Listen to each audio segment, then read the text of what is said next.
Thank you, Mr. Chairman, and thank you to our panel of witnesses today. I think this is an important topic that we have a discussion about.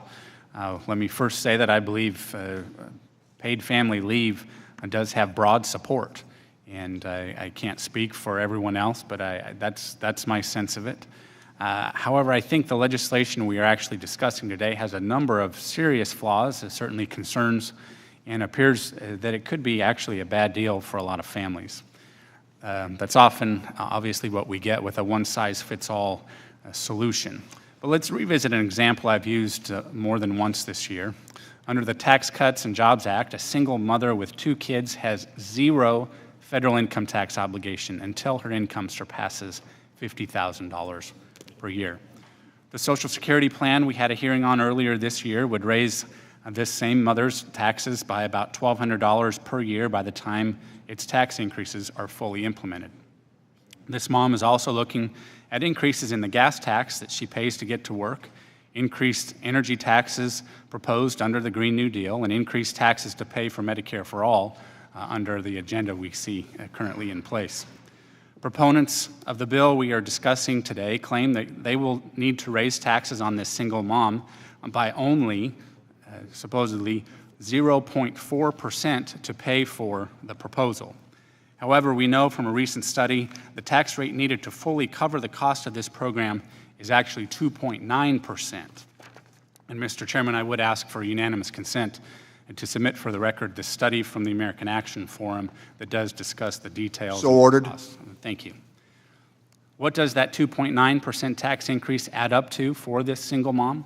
Ultimately, that is about $58,000 in taxes out of her pocket over a 40-year working career. To put that in perspective, someone earning $50,000 per year would be paid approximately $8,300 over a 12-week span of using this program if it was enacted.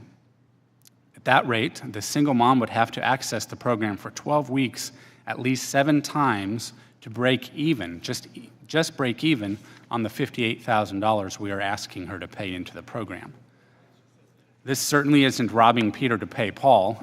It's actually robbing Peter to pay Peter, Paul, Thomas, Simon, and probably Zacchaeus too. Instead of focusing on how we can raise taxes on hardworking Americans to create a program, we should be focusing on new ways to empower businesses to provide the paid leave benefits we know they want to be able to provide. This includes continuing existing incentives and making it easier for small businesses to band together to provide these benefits. Ms. Gressler, we keep hearing in hearings like this one and a previous one on Social Security that employees will only pay half the tax because their employer would pay the other half. In reality, can you speak to where the other half, which is considered to be the employer share, where it would actually come from? Yes, the economic consensus is always that any costs associated with employing somebody, the burden will come down to that employee themselves. And we've heard from small business owners, Carrie Lucas herself, who employs about 25 women, said that even though she already has a paid family leave policy, that this act would cause her, the new higher taxes would cause her to change the policy she has and to have to reduce compensation for those workers, whether it's lower wages, lower benefits, or something else. This costs have to be spread to the employees themselves. So with a macro view, it would actually be downward pressure on the wages themselves. Is that what I hear you saying? Yes, and particularly among the lower income people who don't have access to plans already. Employers who already pay a plan, they can recoup those costs by not providing that plan anymore and just pushing those costs onto the federal program. For employers who don't have a plan already, they're going to have to put those costs down to the worker. Right, thank you. And I do want to also bring up the fact that self-employed workers, we know they have to pay both sides of that equation, and certainly that is common among agriculture.